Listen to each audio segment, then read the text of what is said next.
Hello. Today we're going to be talking about kind of a complex topic, but basically we're going to do an introduction to virtualization and exactly what virtualization is and how you can use it to improve efficiency and reduce costs. So to start with, let's basically quickly define exactly what virtualization is. Basically, when you enable or create or set up a virtualized server, what you're effectively allowing the server to do is to run multiple separate instances of a system, usually an operating system, and have these multiple instances effectively share the underlying hardware simultaneously. Normally, if you have, say, a desktop or a laptop, you will power it on and you'll simply be brought immediately to a login screen, and you've got just that single instance of the operating system running at one time. With a virtualized setup, you potentially could have multiple instances of that same software, that same operating system, all running in parallel with one another.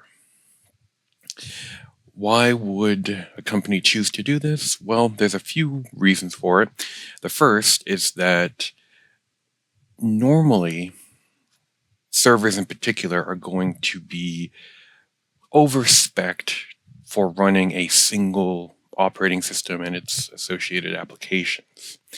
When you virtualize or add virtualization to that server, you increase the efficiency, you increase the resource utilization of that server by basically maximizing its output using different separate installations or instances of an operating system like Windows or Linux. One of the other important benefits to utilizing a virtualized system is that it also increases your ability to respond to problems, and it also gives you more flexibility, specifically through the idea that because each individual instance of an operating system is a virtual machine, you can quickly move virtual machines between your different virtualized servers, and you can also deploy new virtual machines, new instances, much more quickly than you could if they were installed on a bare metal desktop or laptop device.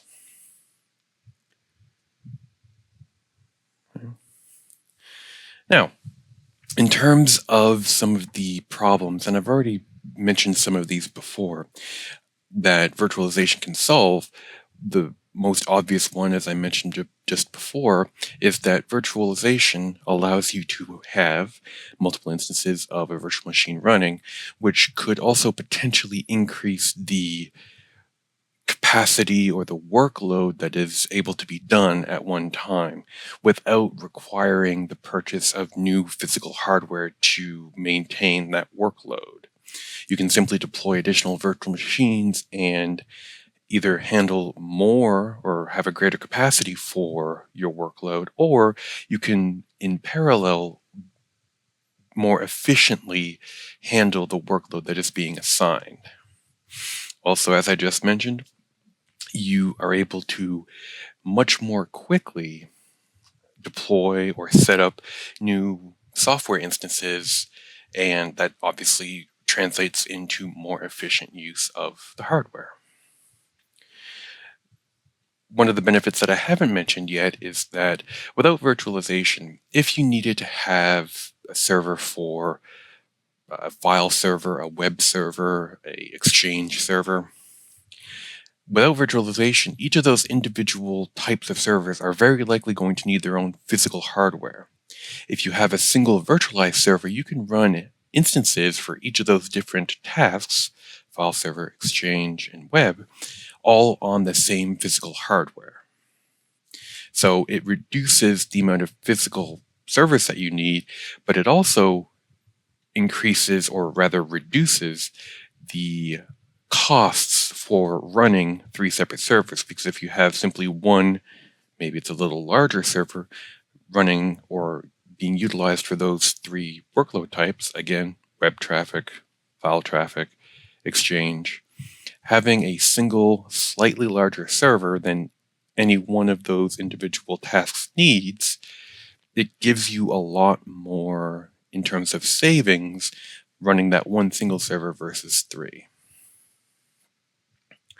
In addition to that, one of the other big benefits to virtualizing your environment comes down to the ability for a virtual machine to simply be taken off of a virtualized server and moved to a different one, allowing you to maintain seamless access or consistent uptime across the various tasks while you perform maintenance on one particular server.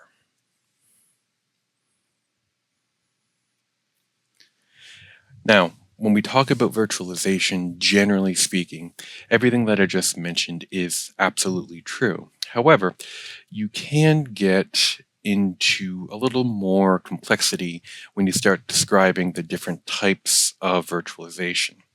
The most common one is what's called server virtualization, which is basically just the concept of you need to pull a file off of your file server. That file server could be set up in a virtualized state or in a virtual machine. So the concept of virtualizing a server is just simply taking some of the tasks and workloads that servers are normally doing and just simply putting them inside of a virtualized structure. Another type of virtualization, which is becoming much more common, is desktop virtualization. So rather than potentially needing to send out a laptop or a desktop to a user, you can simply have the user go through, say, a web browser or some other type of application that grants them basically a virtual desktop that will behave in exactly the same way as if they had a desktop or a laptop sitting on their desk, but it is a virtual environment that's being provided to the user.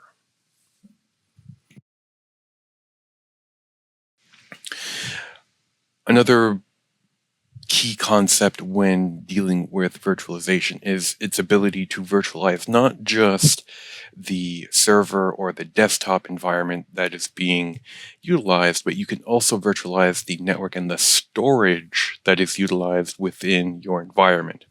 And in particular, when you have multiple, say, Windows 11 Pro instances all being housed on the same virtualized server, you can actually interconnect them virtually using, well, virtualized networking technology.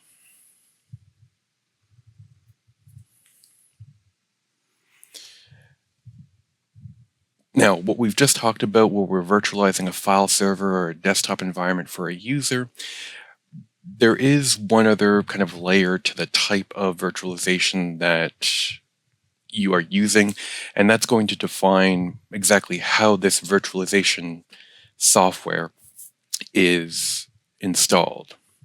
The most common, certainly for businesses or enterprises, is what's called Type 1 hypervisors or Type 1 virtualization. Basically, this is where a specific virtualization software, for example, something like VMware or EXXI, these are specific virtualization operating systems that are installed directly on the server hardware and then will be used to virtualize whether it's a server, a desktop environment, whatever the case may be.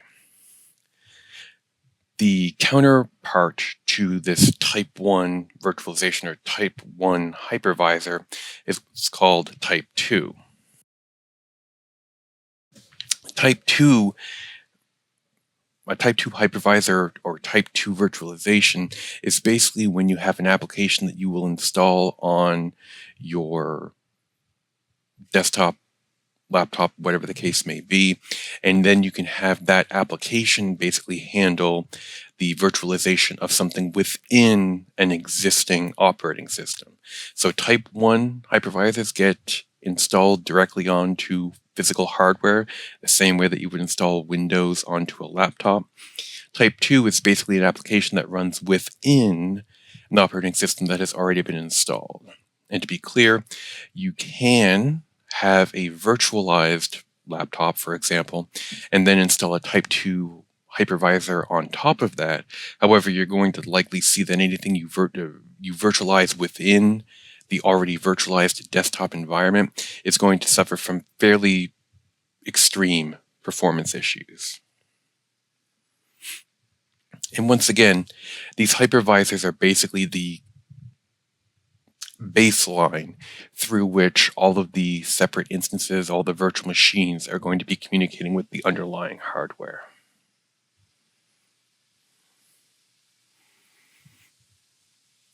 We've already basically talked about these particular items, but again, the most common ways that virtualization is used, you can have multiple OSs on one physical machine. You can use virtualization for testing and development purposes. So if you wanted to test out a patch or an upgrade, you can basically create an environment that is virtual and run through your upgrade or patch to see if there are any negative effects because of that, rather than just simply deploying that patch or that upgrade directly on a production environment. So the virtualization aspect can make those patch tests much safer. Again, as we've already talked about, you can also use virtualization for a certain level of disaster recovery. Again, because virtual machines are basically just files within a hypervisor, you can manually drag and drop the virtual machines from one hypervisor to another to work around or to potentially mitigate against major downtime or outages. And then obviously the most common nowadays use for virtualization is in cloud computing. So whether we're talking about Amazon Web Services, Microsoft Azure, Google Cloud, all of these different cloud providers are going to make extensive use of virtualization in order to really maximize their data centers' resources like CPU, memory, storage, and so on.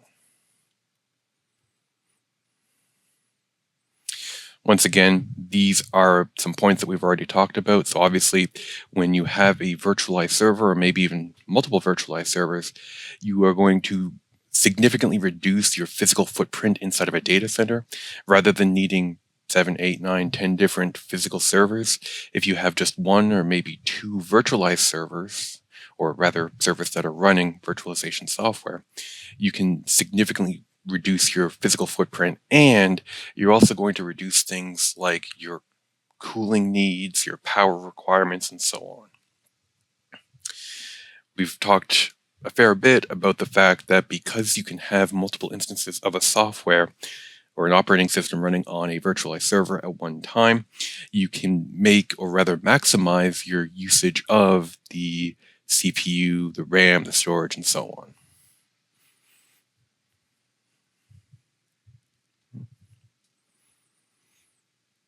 Now, when it comes to virtualization, there are a couple of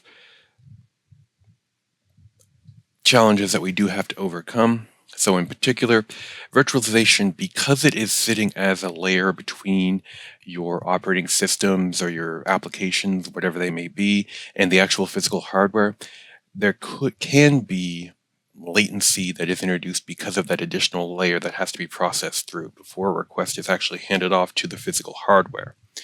If you have particular applications that are very, very sensitive to latency, virtualization can make that latency worse. However, depending on how tolerant your operating system, your application, whatever it may be, is to that latency is going to determine how much, if any, noticeable change or degradation in performance you're going to notice or see. Licensing thing for virtualization, particularly for VMware, can be complicated because rather than assigning a license to a specific server, you're assigning the licensing to how many cores, how many CPUs are being actively utilized. So it can make licensing a virtualized server a little more complicated. One very key thing to remember, though, is that another key thing to remember is that virtualization can sometimes lead to situations where machines that have not been powered on in months or years potentially are just sitting there doing nothing. And if you're not careful about managing your active virtual machine base, whereby you're, removing or deleting any unused virtual machines, you can sometimes lose a little bit of performance just due to these extra virtual machines that haven't been removed or deleted. Okay, so that's kind of a very high level overview of virtualization, some of the key concepts and terms that we're going to need. So as I've mentioned before, virtualization is basically the technology that allows for, instead of a single operating system, a single application running on a single server, virtualization enables the ability for a single server to run multiple instances of an operating system, an application, whatever it may be. It also does significantly reduce the costs involved with running your environment. Again, you're going down from 8, 9, 10 physical servers down to potentially 1 or 2.